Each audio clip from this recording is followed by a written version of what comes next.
Welcome to Burlap Teachers. Enjoy the video. In this video, I will explain how to remove a Toyota Land Cruiser steering wheel. Before starting, safety is paramount. Always disconnect your vehicle's negative battery terminal first. This crucial step prevents any accidental airbag deployment. After disconnecting, wait a full 90 seconds to allow the system to fully discharge.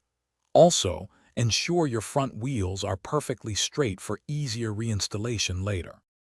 Now, let's tackle the airbag module. You'll find two small access holes, one on each side of the steering wheel. Using a small flathead screwdriver, gently insert it into these holes to release the retaining springs that hold the airbag in place.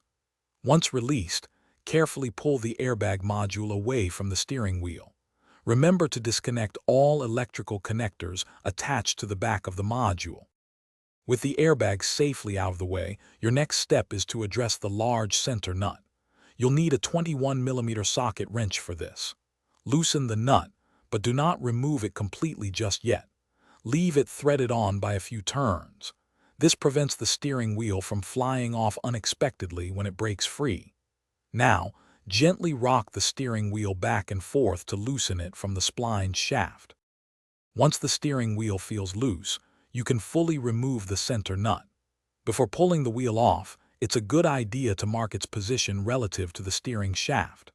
This ensures perfect alignment when you put it back on. Carefully slide the steering wheel straight off the shaft.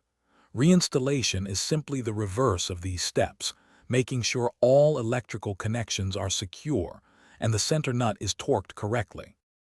Thanks for watching. Consider subscribing if this video helped you.